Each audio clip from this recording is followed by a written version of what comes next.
Leningrad, USSR, February 1925. The streets of the former capital of Russia were piled high with winter snow.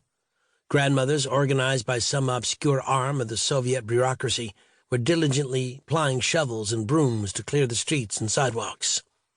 Inside a faceless government building, the temperature was scarcely warmer, as two foreign scientists demanded action on their entry permits.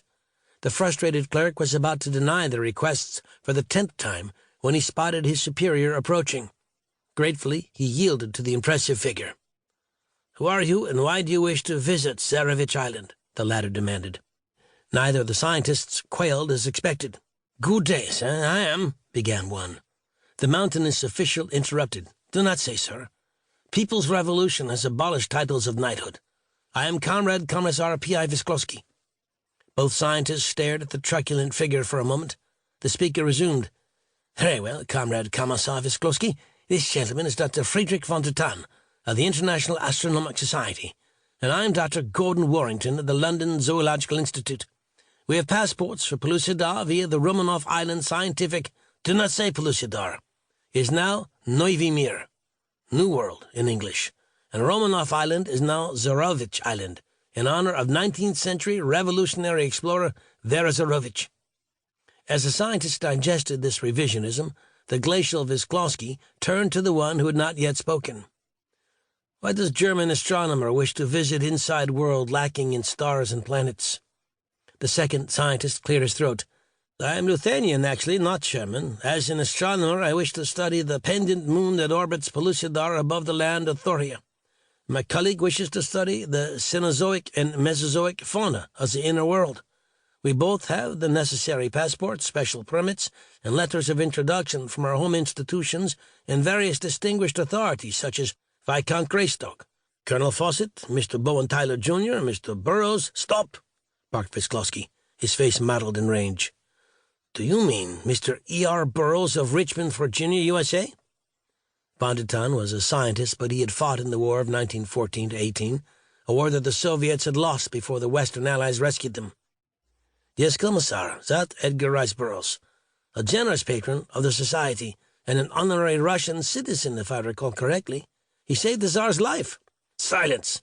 thundered Vysklovsky. "Guards!" Two soldiers, previously impassive against the wall, sprang to attention, guns upright. "Take these spies away. Any friends of E.R. Burroughs are no friends of the Soviet people." Rifle butts quickly silenced the scientists' protests. Tsarevich Island, Tsarevich Scientific Research Area, Plutonia, USSR, March 1924.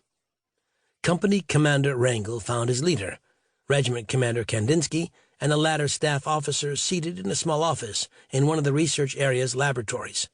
The establishment's main administrative offices had been destroyed when the monarchists and their tame scientists had burned their files and specimens. Wrangel saluted and reported, "Comrade Regiment Commander, we have secured the island, the causeway, and a security zone on the mainland. We have completed a preliminary search of the buildings but found no one except fighters whom we have either destroyed or captured. All of the monarchists here and in the town of Stolypin are either dead, captured, or fled into the hinterlands." He paused and added, "We captured very few of them. Those we did find have been turned over to Comrade Commissar Lvov." Wrangel stiffened to attention again. "Comrade Regiment Commander." "Yes, Comrade Company Commander," inquired the commander mildly. "According to the fighter that we captured, Burroughs himself is with the monarchists.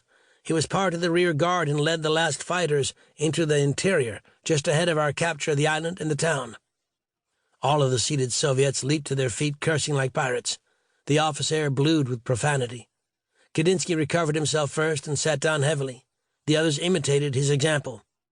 "Comrade Regiment Commander, do you have any orders?" asked Rabinin hesitantly. Kandinsky sighed loudly. "Yes," he growled. "Get the men organized, fed and prepared to fight again. Assign one battalion to secure the research establishment and the town. Conduct a more thorough search for survivors and information about the monarchist plans, and establish a permanent base here. Make contact with Moscow as soon as possible, and notify me when contact is made. The other battalions will prepare to march on Comrade Trotsky's orders. When he hears that Burroughs and the surviving monarchists have escaped, I am sure he will order us to invade Pellucidar." He glared out the window at the strange landscape rising before him. Behind his back, the other Soviets shivered.